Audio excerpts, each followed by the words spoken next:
the cemetery in Shoreline on a cold winter day. You see, he lived his life moving forward. People shared heartwarming stories. So much of Clayton's life was dedicated to advocating on behalf of the poor and the disadvantaged. About 96-year-old Clayton Petrie. He wasn't the type of fella that believed that you should ever stop. Clayton Jr. is one of his 3 sons. What made my dad special, Along with Paul, he was kind of a Renaissance man. and Michael. Definitely his legacy is always better yourself. But to understand how their father lived, you have to learn about where he's from. Born in 1924 and raised in Bayou Country, Louisiana, he strongly believed education was the key to a brighter future, but hit a big roadblock. Just in the town that he lived in, he could only get education through the 9th grade. Clayton helped break the color barrier in 1943 as one of the first black men to serve in the U.S. Marine Corps. Training at a segregated base in North Carolina, they became known as the Montford Point Marines. The group would be deployed to the South Pacific and the Battle of Okinawa, fighting an enemy abroad and discrimination back home. They wanted so badly, just like the Tuskegee Airmen, to prove that they were U.S. citizens and they could fight just as hard for their country as anybody could. Corporal Clayton A. Petrie was one of those men who had to fight for the right to fight.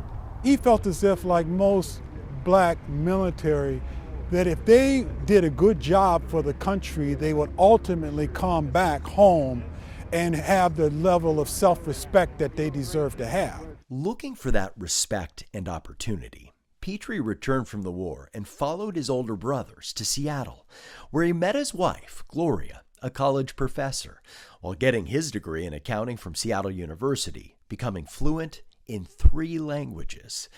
They would raise 3 successful sons, always emphasizing the importance of education.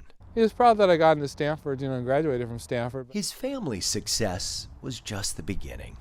Petrie helped start the African American Dollars for Scholars Foundation to remove the financial barriers so more black students in the Seattle area could go to college. He loved to tell stories about some of the students that he saw actually prosper. The state of Washington highlighted Petrie's life's journey, calling him the Invisible Marine. His recognition would come in 2012, when Petrie and his family joined more than 400 Montford Point Marine veterans in receiving the Congressional Gold Medal, the highest civilian award issued by Congress. In 2015, the Seahawks called on him to share his inspirational journey. The players lined up to connect with him and huddled around his story of perseverance before Petrie raised the 12 flag high above the stadium in front of 70,000 appreciative fans.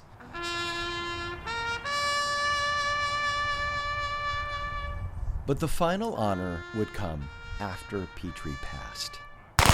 His limited time in the service so long ago might have meant a limited military funeral.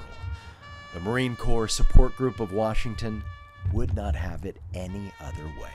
He was such an awesome guy to all of us that we wanted him to have that.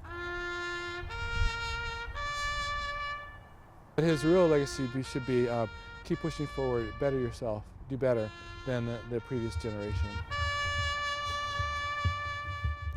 A final salute to Seattle's own Clayton Petrie, a man who completed his life's mission to make his country and community better.